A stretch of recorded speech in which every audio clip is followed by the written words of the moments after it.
Canada's first mosque is a woman's story.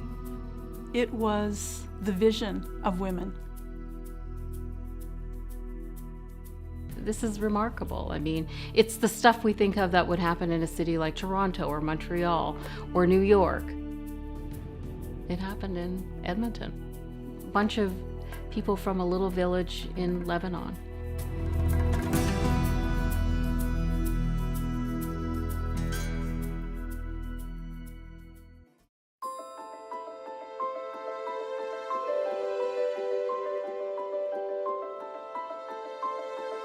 It's important for people to understand the story of the mosque. It's important for people to understand the story of temples and synagogues and churches and see that they all came from the same place, an intention to worship, an intention to build community. The story of the Al Rashid Mosque is a very interesting story. If you can imagine this group of people coming into Canada, you would have the Christian Arab and the Muslim Arab. The Christian Arabs tended to stay behind in Eastern Canada because they had their churches that they could go to. The Muslims, though, didn't have any religious organization or building that they could go to. People used to pray all over, but then they would hire a building, a hall, somebody who had a big house will give their basements, etc. But a building in the name of mosque did not exist. Muslim people were immigrants like everyone else, like all of the other ethnic groups who came, all of the other religious groups. They were immigrants. They came with nothing, and they came to build a life in this country and to give back to the country, not just to take, but to come and build and grow their families and their lives and their businesses. My grandmother was Hilary Hamden. She was an amazing woman who came to Canada as a teenager, really, lived in Fort Chipewyan for many years, had children, eventually moved to Edmonton. She was very active in the Edmonton community, not just the mosque. She was a member of the Ladies Liberal Society. She was a member of the Eastern Star. And they formed the Red Crescent during the war to support the Red Cross in raising funds for the war effort. So she was very active in the broader sense of the community. She just believed in doing the right thing. And she believed in people of all religions, from all walks of life. She really had an open heart. And she did believe in women. And she did believe that women should have a voice. She said, well, if we can build a community building, why can't we build a mosque? We can build a place of worship. And they said, oh, it would be very difficult. She said, well, I think we can do it. So they made an appointment with Mayor Fry, was the mayor at the time, and they said, well, come with us. And she said, well, I don't think that I should go with you. I'm a woman and I don't speak great English. And they said, no, come with us. So she did. She went with them, and sure enough, she was able to speak up, and Mayor Fry gave them, if they can raise the money to build the mosque, he would give them the land.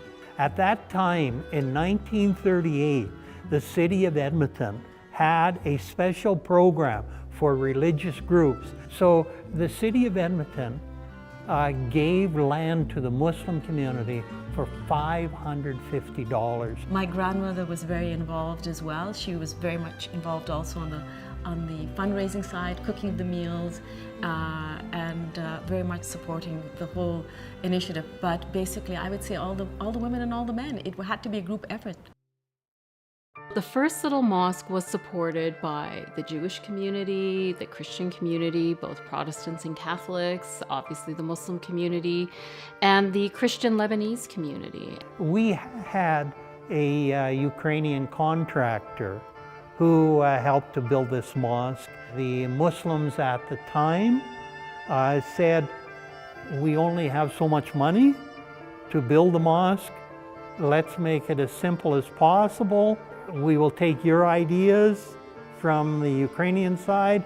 We will use our ideas from our homeland and put the ideas together And that's how the domes come into being. You know, the shape of the building is more a square type of building, and the building only took 10 weeks to build.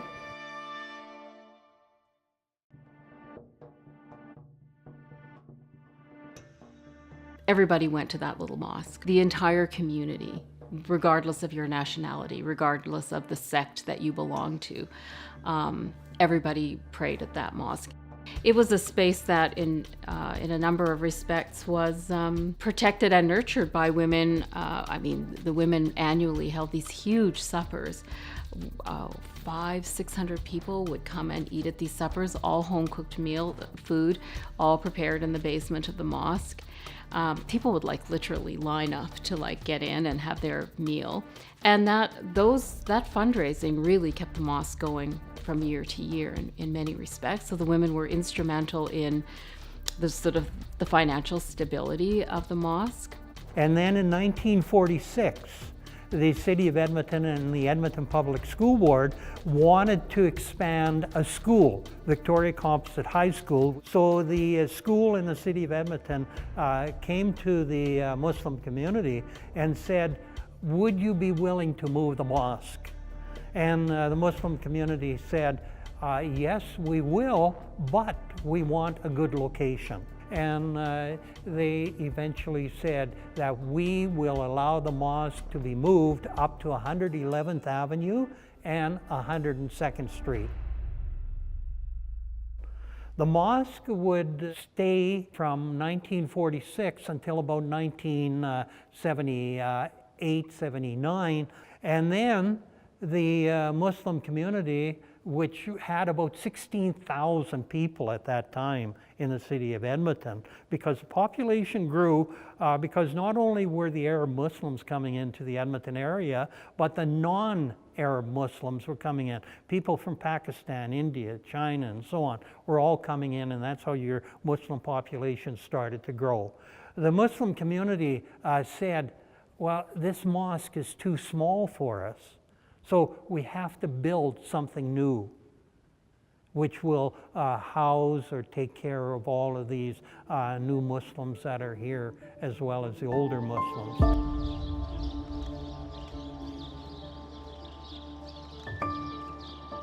When they built the new mosque and the old mosque was not being used, then it was an abandoned building, and the community couldn't afford to maintain both. So it was a dilemma for the community and for the city too, because it would cost them money to maintain it. So it slowly deteriorated. The Royal Alexandra Hospital was going to be expanding, and specifically they were going to need the space the mosque was situated on to expand a parking lot.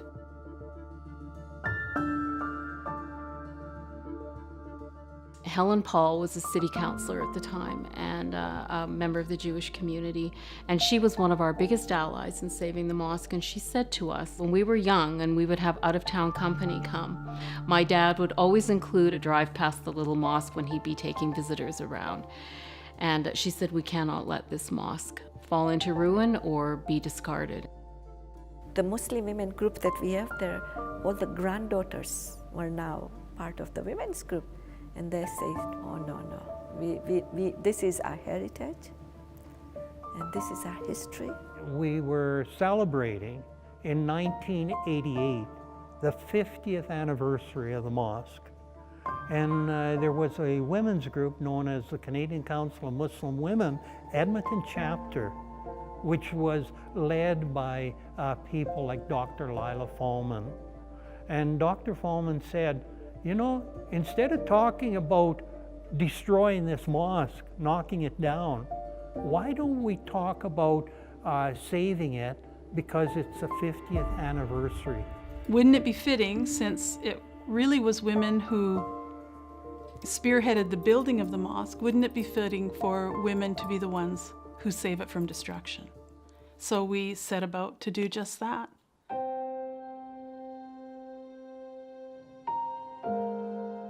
Number one, of course, there was no money to move the mosque if they were to move it. Number two, this was built completed in 1938. But the rule was that the buildings before 1938 were heritage buildings, not those which were built in 1938 or later. They were not heritage buildings. And the third problem was that to get money, to get this, to find where it will go. There were many, many difficulties. And I believe that if I knew how much work it was going to be, I mean, it would have been a bit more daunting at the beginning.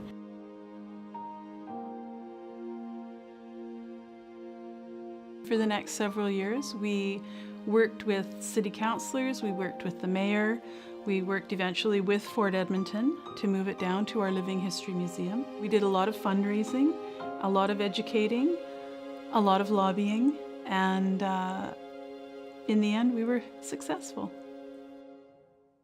The night they moved the mosque, Evelyn and a few others got in their cars in the middle of the night because it had to be moved in the middle of the night, and they followed the mosque from 111th to Fort Edmonton.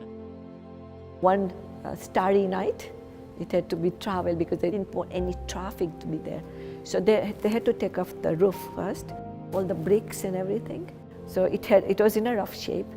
And they said it was the most moving experience of their life, just watching it being placed where it would always be. It took a long time to restore it because, again, funds were not available, so little by little they restored it, and it's beautiful.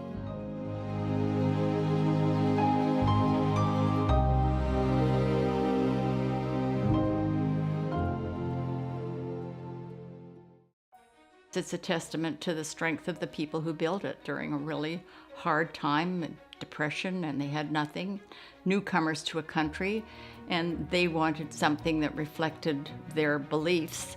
And with all of the difficult conditions and all the adversity, they still built it. As small as the community was, it was a small community, they contributed, and they love this country. This mosque represents a welcoming community of Edmonton and an integrated community of Edmonton with the Muslim community as well. We would not have the religion growing as much as it did if it wasn't for these original pioneers who helped to make life better for us.